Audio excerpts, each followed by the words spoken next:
UDDA, renouveau, est donc une tontine politique.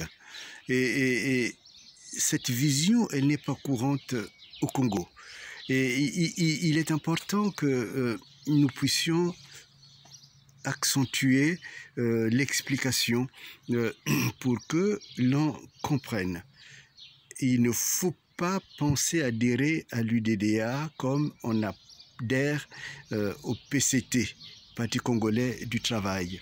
Et comme les gens sont tellement pauvres à l'intérieur de ces structures, de la tête jusqu'aux pieds, je peux dire, que c'est devenu pratiquement une antre de prostitution, une antre de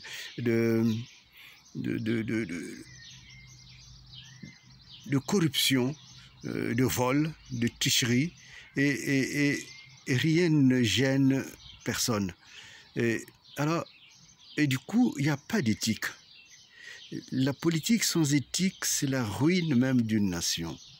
Et il est important que les gens ne viennent pas à la politique, ne viennent plus à la politique pour s'enrichir, mais pour pouvoir donner sens à la vision, au projet qu'ils ont de la société et je dirais de la construction de cet avenir du Congo.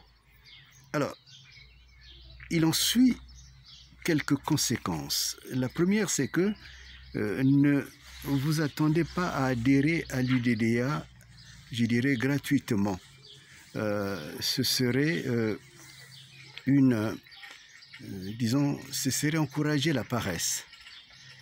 Mais vous allez participer à un mouvement dynamique, à un mouvement puissant, un mouvement évolutionnaire.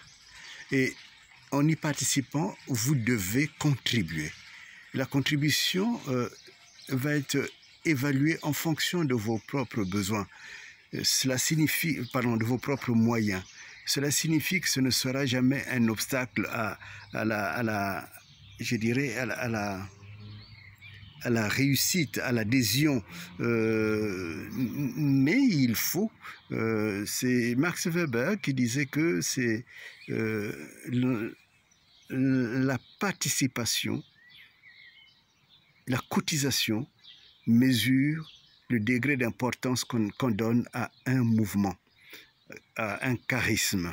Et mesure aussi, j'ajouterais, le respect qu'on a soi-même de soi. Parce que ça évitera aussi une sorte de pèlerinage politique que l'on voit au Congo. C'est-à-dire qu'aujourd'hui, les gens sont dans le mouvement laissé par les Souba. Demain, ils seront au PCT. Après-demain, ils seront à Yuki, et ainsi de suite. Et là, il n'y a pas d'avenir, il n'y a pas de prospérité à ce genre d'errance politique.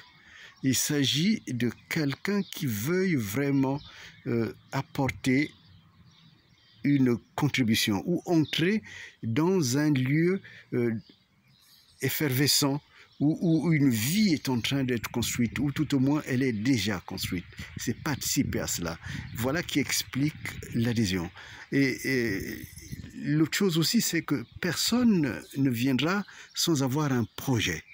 C'est-à-dire que le projet peut être quelqu'un qui, pour réaliser ce qu'il veut faire, a besoin des études. Mais on va travailler pour que cette personne puisse acquérir les connaissances nécessaires de telle façon qu'il devienne un acteur. Pas un consommateur de la société, mais un acteur de la société. Et il y aura des cas, puisqu'on a déjà reçu des demandes de personnes qui sont en train de quitter le PCT ou même le fameux gouvernement. Bon, pour l'instant, je suis tenu au secret, et de toutes les façons, avec le temps, ça se saura. Ces personnes-là, nous leur demanderons de faire, je dirais, une déclaration solennelle de ce qu'ils ont ce qu'elles ont été, de ce qu'elles ont pratiqué ou ce qu'elles ont vu pratiquer. En l'occurrence, ceux qui ont volé de l'argent, ceux qui en ont, comme Mouloud Zéphirin et d'autres, ceux qui ont thésaurisé de l'argent qui ne leur appartenait pas, et cela, on le saura, et ça sera dit. Et quand c'est dit, on fera en sorte que ces personnes-là puissent également déclarer leurs revenus. J'allais dire leur butin de cette période-là, tout ce qu'ils ont gagné, de telle façon que l'argent ne sera plus une sorte de mythe, mais on peut renoncer à cet argent en le rendant au trésor. Ce n'est pas le rendre à l'UDDA, mais le rendre au trésor, de telle façon que le trésor soit fort et soit capable de gérer la nation. Et donc, cela est une visée aussi nouvelle. C'est une autre version un peu de ce que nos frères d'Afrique du Sud ont expérimenté. Et je crois que les personnes qui auront été sincères, qui vont déclarer ce qu'ils ont pris, ceux qui auront du remords, sentiront que vraiment leur vie a trop basculé. Et ces personnes aussi peuvent être bénéficiaires du pardon du peuple congolais, pas du pardon de l'UDDA, mais disons du pardon du peuple. Et un rapport sera établi pour dire exactement ce que ces personnes ont fait.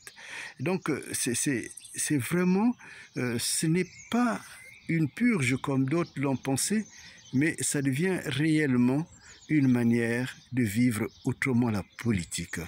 Et on ne peut pas assainir le Congo si on n'a pas une vision politique claire. Et notre vision est claire. L'UDDA, c'est vraiment le renouveau du Congo et le renouveau de la pratique de la politique.